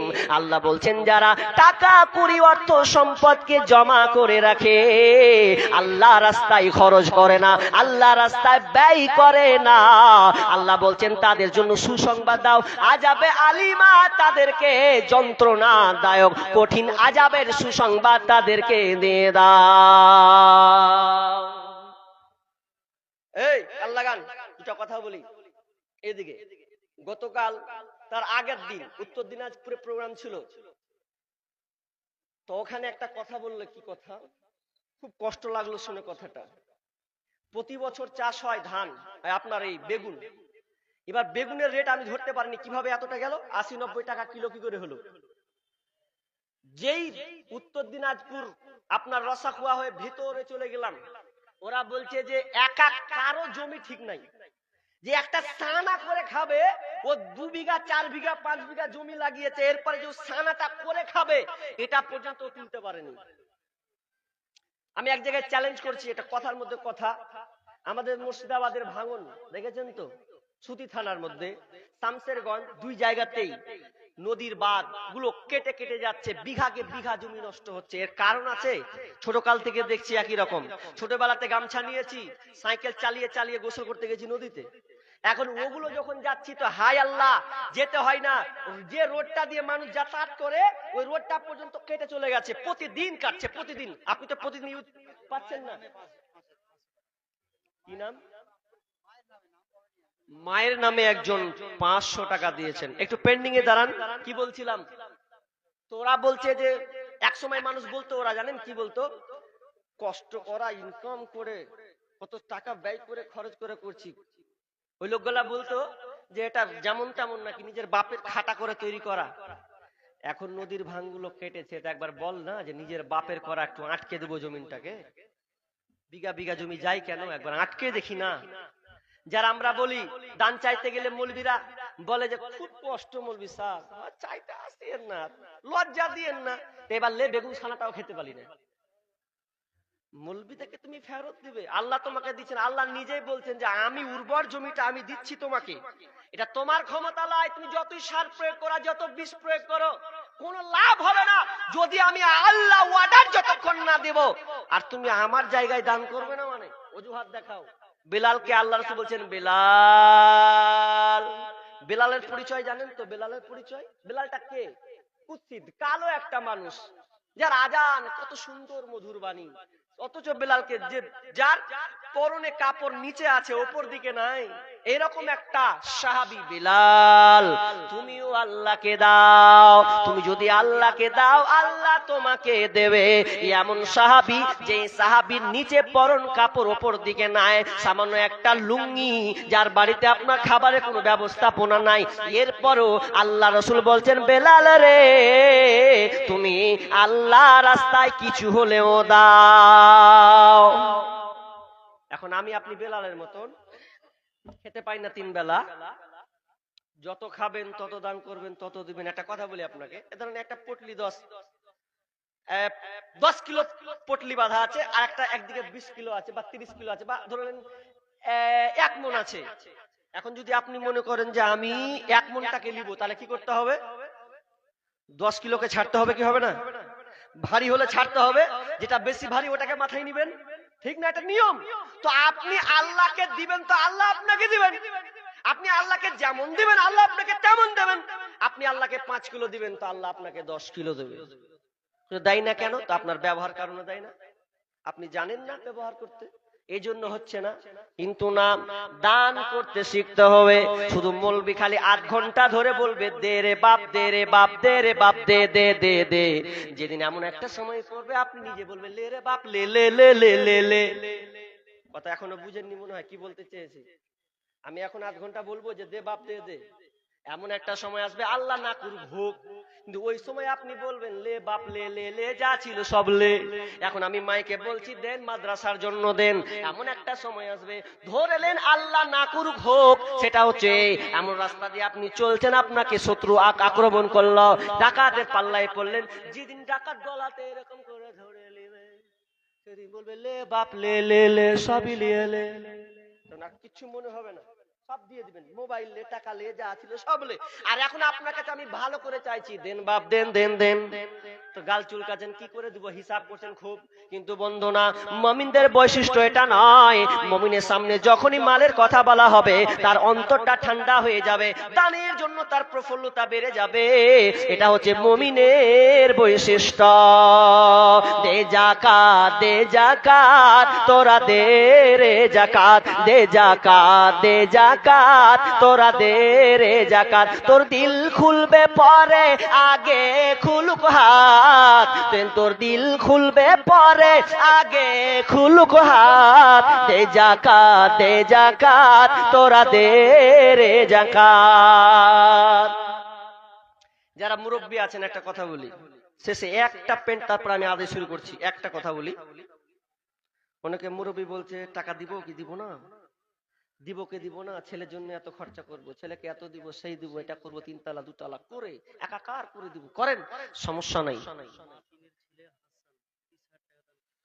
মাতিনের ছেলে নাম হাসান নাকি, তাই তো? কতটি দিবে? 30,000 আছে না গেছে?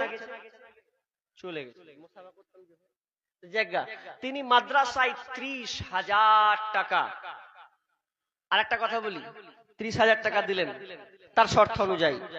অনেকে বলে মনে মনে বসে আছেন যার পয়সা বেশি সে দান করবে, এ কথাটা মনে মনে করছেন কিনা? একটু ভাবছেন যে যার টাকা আছে সে দিবে, কিন্তু না,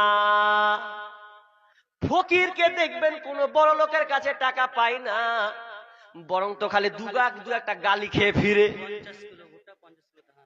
50 কিলো ভুট্টা আর 50 কিলো ধান, নাকি নাম বলেছে না বেনাম? জাকারিয়া ভাই এই মাদ্রাসার জন্য 50 কিলো ধান 50 কিলো ভুট্টা দিয়েছেন রব্বুল আলামিন। আল্লাহ যে উদ্দেশ্যে দিয়েছে জানি না কি উদ্দেশ্যে দিয়েছে, আল্লাহ তুমি আশা পূর্ণ করো রব্বুল আলামিন। আর একজন আপনার কিনা হাসান 30,000 টাকা এই মাদ্রাসায় আল্লাহ দান করেছেন রব্বুল আলামিন। এখানে কোনো আপনার কিনা গায়িকা নয়, এটা একমাত্র আল্লাহ তোমার দিনী খিদমত, তোমার দিনী চর্চা, তাছাড়া আর কিছু নয়। আজকে যে মাদ্রাসা আপনার দিন মাদ্রাসা থাকার কারণে আজকে এই প্রতিষ্ঠানগুলো হচ্ছে রব্বুল আলামিন তোমার কোরআন হাদিসের আলোচনা চলছে, এই আশায় এই ভালোবাসায় রব্বুল আলামিন তোমাকে ভালোবেসে এই মাদ্রাসায় তিনি 30,000 টাকা দিয়েছেন। আপনার কিনা একজন 50 কিলো ভুট্টা 50 কিলো দান দিয়েছেন রব্বুল আলামিন। যে উদ্দেশ্যে দিয়েছেন আল্লাহ তুমি আশা পূর্ণ করে দাও রব্বুল আলামিন, তার বালা মুসিবত দূর করে দাও আল্লাহ, তাদেরকে ধৈর্য রাখার তৌফিক দাও আল্লাহ। তুমি যারা মার আত্মীয় স্বজন মারা গিয়েছে আল্লাহ তুমি তাদেরকে ক্ষমা করে দাও, তার জান্নাতি বিছানা বিছিয়ে দাও, আমিন সুম্মা আমিন। জিন্দেগি মুজাম্মিল দফাদার 500 টাকা নগদ আর 50 কিলো ধান। আল্লাহুম্মা সাল্লি আলাই আল্লাহুম্মা বারিক আলা হায়াকালা বারাকাল্লাহ। আল্লাহ তুমি দানকে কবুল করে নাও, যে উদ্দেশ্যে দিয়েছে আল্লাহ তুমি আশা পূর্ণ করে দাও, বালা মুসিবত দূর করে দাও রব্বুল আলামিন। অসুস্থ থাকলে তুমি শিফা দান করো, আরোগ্য দান করো, আমিন সুম্মা আমিন। জিন্দেগি তোর লালমাটি থেকে জার্জি শালি তিনি 1000 টাকা না 1000 টাকা দিয়েছেন। হায়াকাল্লাহ বারাকাল্লাহ। আল্লাহুম্মা সাল্লি আলা মুবারাক আলাইহি রব্বুল আলামিন। যে উদ্দেশ্যে দিয়েছে আল্লাহ তুমি আশা পূর্ণ করে দাও আল্লাহ। আমি আমি আমি আমি আপনার জ্ঞান মোতাবেক যে আল্লাহ তুমি শান মোতাবেক তাদেরকে দাও আল্লাহ। রাফিক ইদ্রিস দুজন নাকি একজনই এরকম কতটি 50 কিলো ধান। মানে ধান চাষ হয় দিকে না, ধান ভুট্টা পাই লেখানো অসুবিধা নেই, টাকা না আছে ধান ভুট্টা চলুক, চলতে অসুবিধা নেই। আর মা বোন আপনাদের কাছে টাকা না থাকলে তো আছে নাকের কানে তো আছে পড়ে, ওগুলো আজকে ছুটতে হবে নাকের কানে, এগুলো আজকে আল্লাহর রাস্তায় নিশ্চিন্তে আজকে দান করে চলে যেতে হবে। আজকে দেখাতে হবে খাদিজার মতন বীরপুরুষ। আয়েশা আফতার হোসেন 30 কিলো ধান। আল্লাহুম্মা সাল্লি আলা মুবারাক হায়াকাল্লাহ বারাকাল্লাহ। ভাই একজন 10,000 দেনেওয়ালা আপনাদের এখানে মাঝে নাই? একটা লোক 10,000 দেনেওয়ালা, একটা, ওকে দিয়ে আমি স্টার্ট করি নিচের দিকে। ভাই উঠে যাচ্ছেন, উঠিয়েন না, আমি থাকবো না তো বেশিক্ষণ। কত কি নাম? আব্দুল বাসির 1000 টাকা দিয়েছেন। আল্লাহুম্মা সাল্লি আলা মুবারাক হায়াকাল্লাহ বারাকাল্লাহ। আল্লাহ যে উদ্দেশ্যে দিয়েছে আল্লাহ তুমি আশা পূর্ণ করে দাও রব্বুল আলামিন। বালা মুসিবত করে দাও আল্লাহ। তুমি সন্তানকে আল্লাহ তুমি সহি সালামতে রাখিও আল্লাহ। তুমি তাদেরকে ইলমি বারাকা দান করিও, আমিন সুম্মা আমিন। আমরা হইলাম মাটির মানুষ, মাটি হবে বিছানা, অন্ধ ঘরে নাই রে বাতি, খালি হাতে যাইও না, অন্ধ ঘরে নাই রে বাতি, খালি হাতে যাইও না। ভাই দানের কথা বলে হুর হুর করে উঠে যাচ্ছেন, বুঝাটা বুঝলাম না। আপনার কাছে তো আমি জোর করিনি ভাই। এরপরে তো বক্তা আছে না? তো আছে তো, একটা বক্তা, একজন বক্তা আছেন তো, আপনারা উঠছেন কেন? এটা কি ব্যবহার করলেন আপনারা বুঝলাম না। সাহাবীদের বৈশিষ্ট্য এরকম ছিল না। দানের যখন সময় হতো, মানুষ যখন দিতেন তখন উঠতেন না, কি করতেন? আরে নেই আমার কাছে, তো আমার কাছে দোয়া তো আছে, আমি দোয়া করব যে আল্লাহ তুমি যে দিয়েছো তাদেরকে ক্ষমতা দাও। কি নাম? জিয়াউল হক 5,000 টাকা এখানে দিয়েছে। আর ওইদিকে দিয়েছে টোটাল 10,000। রব্বুল আলামিন আল্লাহ মাদ্রাসা একটাই কিন্তু দুই খাত দিয়েছেন। রব্বুল আলামিন দুই জায়গাতে দিয়েছেন 5,000 5,000 10,000 টাকা। রব্বুল আলামিন জানি না কি উদ্দেশ্যে দিয়েছে, তুমি আলিমুল বিজাতির সদর আল্লাহ, তুমি অন্তর্যামী, তুমি অন্তর খবর রাখো। আল্লাহ যে উদ্দেশ্যে দিয়েছে রব মাবুদ রে, তুমি তার আশাকে আল্লাহ তুমি পূর্ণ করে দাও। রব্বুল আলামিন তার বালা মুসিবত দূর করে দাও, রুজি রোজগারে বরকত দাও। রব্বুল আলামিন আত্মীয় স্বজন অসুস্থ থাকলে শিফা দান করে, আত্মীয় স্বজন মারা গেলে আল্লাহ তুমি জান্নাতে নসিব করিও, আমিন সুম্মা আমিন। আরেকজন দিয়েছেন 2,000 টাকা। আল্লাহুম্মা সাল্লি আলা বারাক হায়াকালা বারাকাল্লাহ, আল্লাহ তাকে কবুল করে নাও, যে উদ্দেশ্যে দিয়েছে পূর্ণ করে দাও, আমিন সুম্মা আমিন। মা কথাটি কত যে মধুর করো, খিদমত মা বাবার করো, খিদমত মা বাবার। মা কথাটি কত যে মধুর করো, খিদমত মা বাবার করো, খিদমত মা বাবার। মাঝ কি জিনিস মাসিকুল দুই গাড়ি, কত গাড়ি মানে কোন গাড়ি তবে মেলে বড় হয় যে ভাগ আছে, কত ট্রেক্টর গেলা, ট্রেক্টরে 500 হয় যে, আর 16। সুবহানাল্লাহ। সাদ্দাম 500 টাকা। আল্লাহুম্মা সাল্লি আলা মুহাম্মদ। কি নাম বলেন গো দু গাড়িটা? 2000 ইট কতটি কইছে দেখে, দু গাড়ি বেশি করে 2000। কি নাম বলেন? মাশরিকুল। তিনি 2000 ইট দিবেন। আল্লাহ আল্লাহ তুমি সে দিনকে আল্লাহ ইটকে ইট যে দিয়েছেন মাদ্রাসায়, আল্লাহ তুমি তার দানকে আল্লাহ তুমি কবুল করে নাও। আল্লাহুম্মা সাল্লি আলা বারাক আলা হায়াকালা বারাকাল্লাহ, আল্লাহ তার রুজি রোজগারে বরকত দাও, বালা মুসিবত দূর করে দাও, আমিন সুম্মা আমিন। আব্দুল বাসিত ইমামনগর 25 কিলো। ও 25 কিলো ধান। হ্যাঁ গো, খুব কম হয়েছে, 1 মণ করে দিতে হতো। হয় কি করতে গেলে 1 মণ তো কিছুই নয়, 1 মণ মানে 40 কিলো নাকি? মনটা কইছে তো একটা দিল, মনটা মানে মনটাই ভালো লাগছে, মনটা কবে তো মনের সঙ্গে মিল হচ্ছে নাকি? 25 কিলো করে গেছে। হ্যাঁ যাই হোক, তো উনি নাকি না কেমন কি এটাই এটা লাগ চলে গেছে ওটা। আচ্ছা 10,000 দিছে। কি করে, কিসের ব্যবসা গো? হ্যাঁ মাখনা। সুবহানাল্লাহ। মাখনার যে এই বছর যা হয়েছে না, কি বলবো আপনাকে, সব জিনিসের দর চাপে দিয়ে মাখনার লেগে, জানেন? এবার বুঝতে পারলাম, হরিচন্দ্রপুরে খুব ঘুরেছি এবার। তো মাখনার দাম 10,000 টাকা দিচ্ছেন আপনি। সুবহানাল্লাহ। কি নাম কি নাম কি নাম কি নাম? কি নাম? মাহবুব। সুবহানাল্লাহ। ও 10,000 টাকা দিচ্ছেন। হ্যাঁ ওই গেস্ট স্পেশাল দিয়েছেন। তো আর লাস্ট কিছু পাওয়া যাবে না? আর 5,000 টাকা চাইলে হবে? 5,000 বেশি না, 5,000 দেখি কত টাকা খুলে রেখে দেখি। হ্যাঁ হবে না 5,000?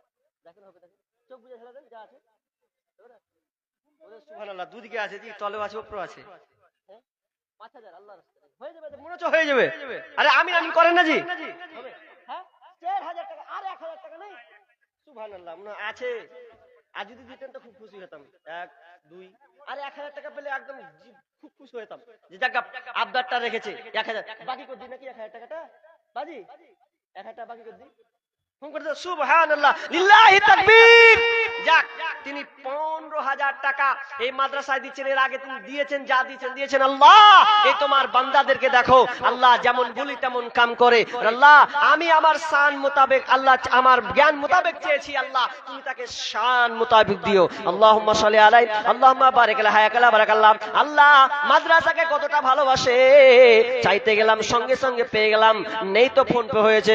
রব্বুল আলামিন আল্লাহ যে উদ্দেশ্যে দিয়েছে আল্লাহ তুমি আশা পূর্ণ করে দাও। আল্লাহ তার ব্যবসা বাণিজ্য উন্নতি দাও। আল্লাহ সন্তান ছেলে মেয়েদের আল্লাহ তুমি সুখে শান্তিতে রাখিও, তাদের হায়াত তয়্যিবা দান করিও। আল্লাহ আত্মীয় স্বজন মারা গিয়ে থাকে, আল্লাহ তাদেরকে তুমি জান্নাত নসিব করো, আমিন সুম্মা আমিন।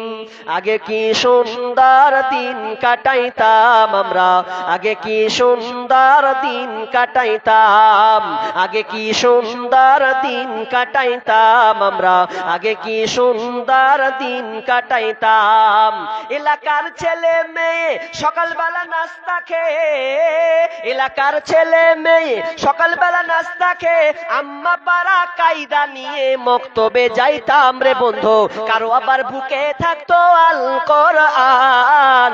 আগে কি সুন্দর দিন কাটাইতাম আমরা, আগে কি সুন্দর দিন কাটাইতাম। ফজরের সময় হলে মসজিদে যাইতাম চলে, মুরব্বীরা ডাকতো মোদের নামাজের সময় হলে। ফজরের সময় হলে মসজিদে যাইতাম চলে, মুরব্বীরা ডাকতো মোদের। ফজরের সময় হলে ওয়াও কি ইয়াসিন পড়তাম প্রতিদিন, ওয়াও কি ইয়াসিন পড়তাম প্রতিদিন। অভাবের মাঝে কত শান্তি যে পাইতাম। আগে কি সুন্দর দিন কাটাইতাম আমরা, আগে কি সুন্দর দিন কাটাইতাম। আগে কি সুন্দর দিন কাটাইতাম আমরা, আগে কি সুন্দর দিন কাটাইতাম। টিভি এত ছিল না ভাই, প্রেম প্রীতি বুঝতাম না তাই, মোবাইলে ছলনা করার ছিল না কোনো উপায়। টিভি এত ছিল না ভাই, প্রেম প্রীতি বুঝতাম না তাই, মোবাইলে ছলনা করার ছিল না কোনো উপায়। বড়দের কদর ছিল, ছোটদের স্নেহ ছিল, বড়দের কদর ছিল, ছোটদের স্নেহ ছিল। এখন দেখি সব কিছু হয়েছে পাইমাল। আগে কি সুন্দর দিন কাটাইতাম আমরা, আগে কি সুন্দর দিন কাটাইতাম। আগে কি সুন্দর দিন কাটাইতাম আমরা, আগে কি সুন্দর দিন কাটাইতাম। এখন মেয়েদের দান যে একটাও আছে না, সব তালা হয়ে গেছে নাকি? মেয়েদের দান গুলা কি হলো? আগো আপনাদের মেয়েদেরকে লক্ষ্মী ভান্ডার দেয় না?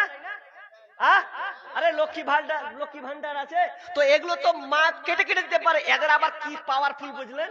স্বামীকে এখন ঠিক করে মারছে, 1000 করে পাচ্ছি, বুকতে আসিও না, বুকতে আসিও না। যেদিন তুলতে গেছে ওরে শাড়ি পরা আর বেলাও আপনার কিনা ওর না স্টাইল বহর, কোথায় যাবে গো চাচি?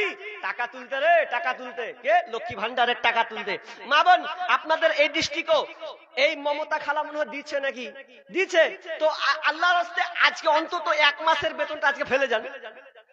ফেলেন এই বছরটা একবার, লিবেন 11 মাস, একটা বছর ফেলেন। কোন মা বোন আছেন 1000 টাকা, আর আমাদের মুর্শিদাবাদে তো পাচ্ছে টাকা প্লাস প্লাস আবার বিড়ির টাকা, এখন হয়ে গেছে 200 টাকা। আপনাদেরকে কত বিড়ি বাধা আছে? হ্যাঁ আছে গো, খুব কম আছে। মানে আমি হরিশ্চন্দ্রপুরে ছিলাম বেশ, তো বিড়ি বাধা আমি দেখতে পাইনি, কোনো বাড়িতে আমি দেখতে পাইনি। আল্লাহ দিক দিয়ে ওদেরকে ভালো রেখেছে।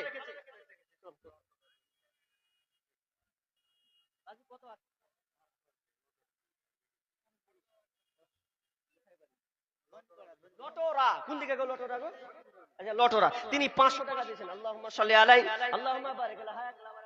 আল্লাহ তুমি দানকে কবুল করে নাও, যে উদ্দেশ্যে দিয়েছে আল্লাহ তুমি আশা পূর্ণ করে দাও। আল্লাহ ব্যবসা বাণিজ্যে উন্নতি দাও। আল্লাহ আল্লাহ তাদেরকে তুমি সুখে শান্তিতে রাখিও, সহি সালামতে রাখিও। আমিন সুম্মা আমিন। মা বোন একটা যদি আংটি পেতাম, বক্তা চলে এলো মনে হয়, 10:30 টাইম ছিল নাকি? ছেড়ে দেবো একেবারে, তা আমি ছেড়েই দিলাম। তো মা বোন আপনারা যারা পেন্ডিং হয়ে গেলেন, পেন্ডিং এ না থেকে ইনশাআল্লাহ শেষ আলোচক যিনি বর্ধমান থেকে এসেছেন তিনার হাতে দেন। অনেকে আছে যে না প্রধান বক্তাকে দেবো, এরকম টার্গেট থাকে, কোনো অসুবিধা নাই। আপনার টার্গেট আপনি রাখুন, কিন্তু আপনি অবশ্যই সাধ্য মতন দিবেন। আর একজন ভাই 1000 টাকা দিয়েছেন। আল্লাহুম্মা সাল্লি আলা বারিক আলা হায়াত বারাকাল্লাহ। আল্লাহ তুমি দানকে কবুল করে নাও, যে উদ্দেশ্যে দিয়েছে আল্লাহ তুমি আশা পূর্ণ করে দাও। রব্বুল আলামিন যেটুকু আলোচনা হলো আমানাত, যতটুকুই পেরেছি আল্লাহ বলা এবং তার সাথে সাথে সকলকে আমল করার তৌফিক দান করো, বলুন আমিন। এখান থেকে আমি আমার আলোচনা শেষ করছি। ওয়া মা আলাইনা ইল্লাল বালাগ। আসসালামু আলাইকুম ওয়া রাহমাতুল্লাহ।